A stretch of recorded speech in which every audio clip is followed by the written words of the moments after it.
In the name of Allah, the most compassionate, the most merciful, my dear friends and friends. The life is challenging, the world is tough, and the people sometimes become very, very tough upon us. So, for all that reason, I think that we need to think that if at all we are not tough and strong, what is going to happen? We will be defeated and we will be getting collapsed here and there. There will be a very, very difficult survival. It will be very difficult indeed. So, for that purpose, we have to be tough as well. We have to be strong as well, physically, bodily, as well as mentally.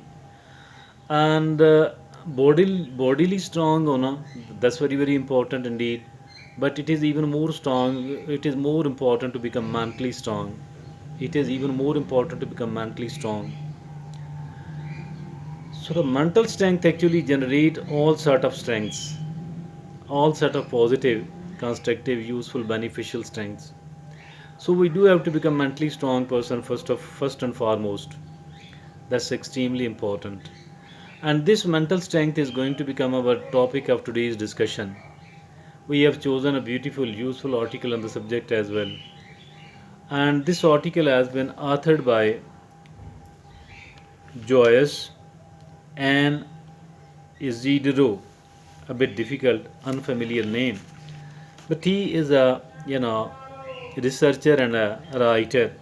Has written a very useful article on the subject, and the caption of the article is 10 things mentally strong people never do, no matter what.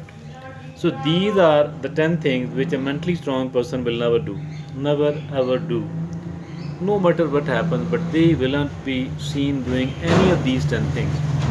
What are those 10 things? We need to know it first, and then we need to strictly avoid all those 10 things. Why? Because we want to become a mentally strong person, and it is essential to avoid all of those 10 things because we want to become a mentally strong person. Okay. First of all, the learned author says they don't value in self pity. They don't value in self pity at all. What is the self pity?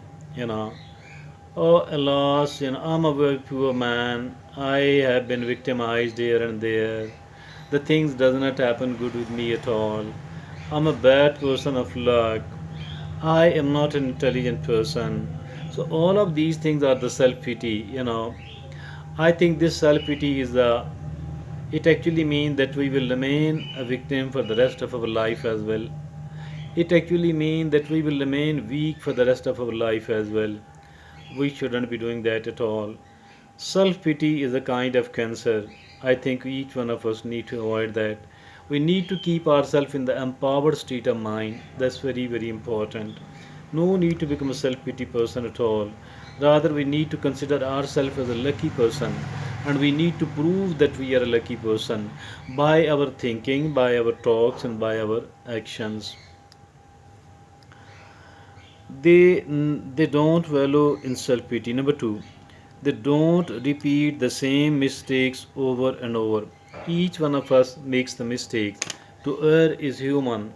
You know, maybe the mistakes are unavoidable. Although we should try to minimize it, control it, but the mistakes cannot be avoided at all. But repeating the same sort of mistake over and over, it actually means that we don't learn from our mistakes. It actually means that we don't learn from our experiences, which is something very, very bad and deplorable. It must not be so at all. So they don't repeat the same mistakes over and over. The third is they don't dwell on the past mistakes. As far the past is concerned, there are many of the bad things we have done, unconsciously, consciously, knowingly, unknowingly, deliberately, undeliberately. So I think we need to learn from all those mistakes.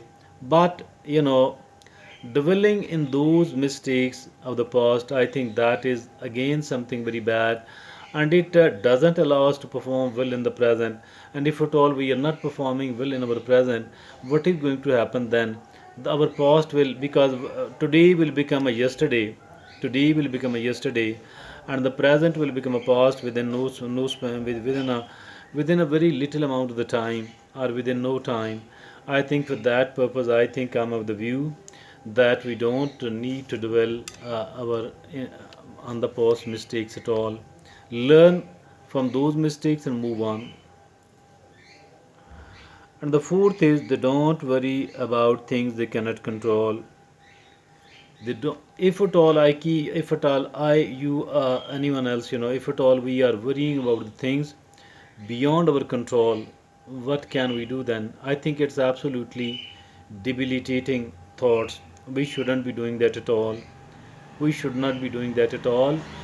We should rather, what we need to do is that we should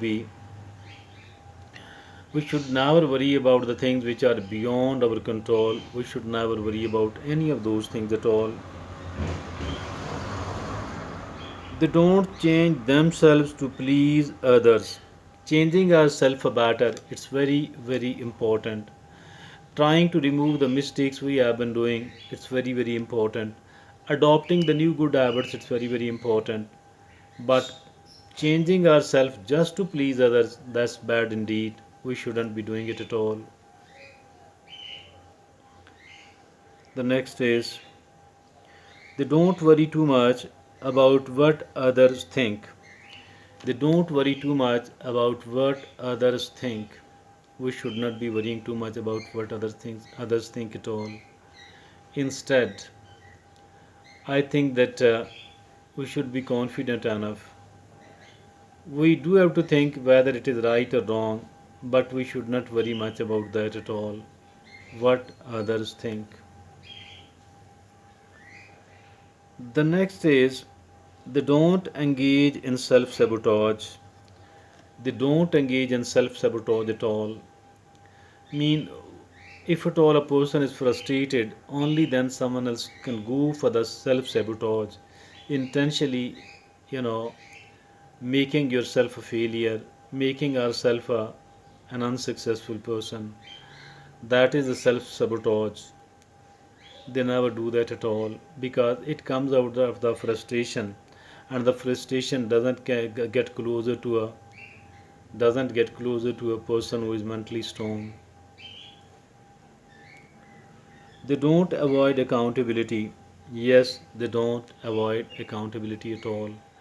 They always present themselves for the sake of accountability, because this accountability, avoiding the accountability actually mean the guilty conscience, and they are not the guilty conscience person at all. They don't avoid accountability. Number nine, they don't avoid taking risks.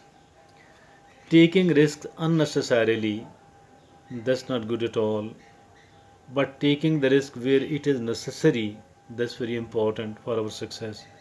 If we don't do that, we are going to become a failure. So we don't have to do this thing at all.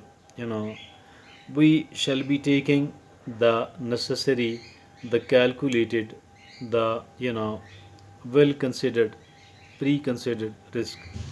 The lost is they don't feel resentful of the achievement of others.